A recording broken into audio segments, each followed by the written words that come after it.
It turned out that this is my fourth day in the province, where I am now spending time on the roof of the police station of a dusty small town, from where I am shooting a film.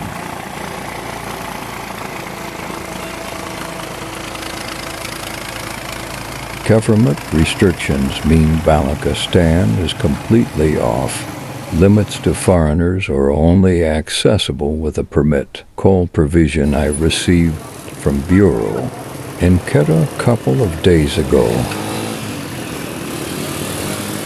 The territory of whole province requiring permit and armed guards is considered potentially hazardous for foreigners due to ongoing tribal tensions and the threat of kidnapping. I spent the previous night in this police office. This is definitely not the Hilton.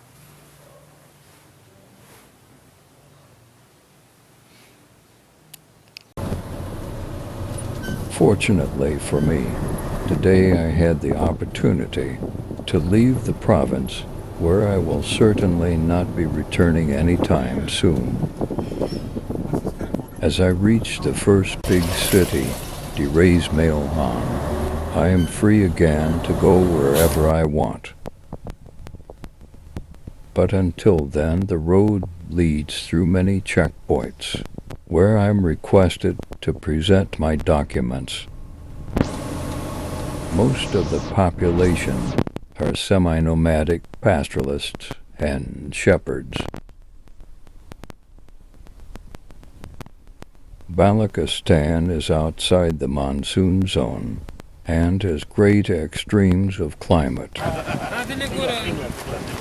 We reached the border of the province at 2 in the afternoon, starting from here we're in northwest frontier province.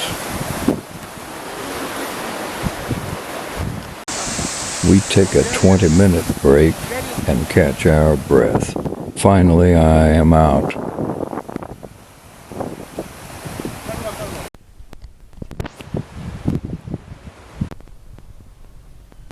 Me and a handful of other foreigners are technically free again though, but the levy's forces will remain with us as far as Himalayas. Perceptibly, we found ourselves in an entirely different world. The northwest frontier province is shrouded in mystery. All the things visitors can see are endless roads, deep gorges, steep rock walls, and nomads, herding their livestock away from the traffic. The province is British invention, as legacy of British India, designing against Russian expansion from Central Asia in great game, stretching for 700 kilometers along the border with Afghanistan.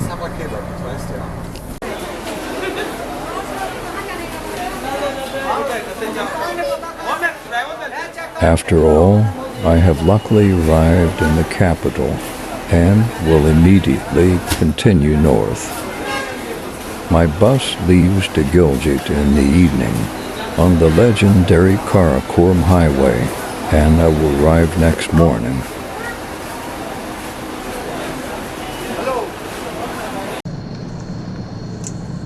In the 1960s and 1970s, Pakistan and China jointly cut a road across these mountains, following a branch of that ancient network of trade routes known as the fabulous Silk Road.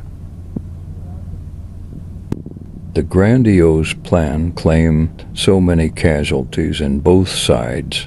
On the other hand, the road was supposedly necessary between two countries that, according to the international law, do not even border each other. This is because most of the ancient trade caravan routes between Leh, the capital of Ladakh, and Jharkhand, an oasis city on the edge of the Taklamakan desert in China, were cut off by the infamous line of control in 1947.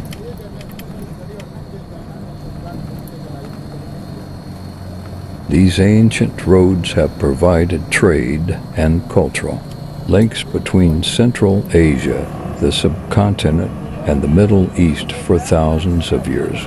Became forever impassable due to unclear border disputes between Pakistan and India.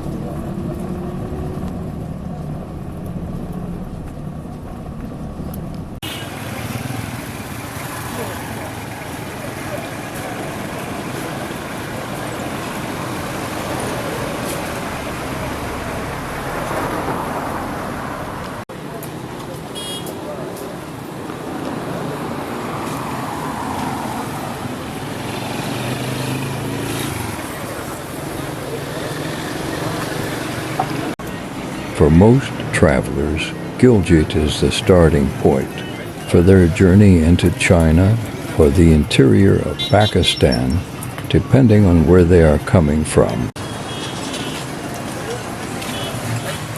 Drivers await their passengers to the Hunza Valley and Balochistan. Sectarian conflicts here reached erupting point amongst the major Muslim branches, Shiite, Sunni, and Ismaili during the early 90s.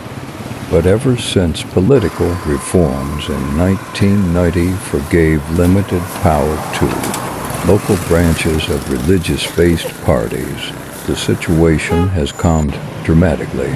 Today it is the safest part of the country.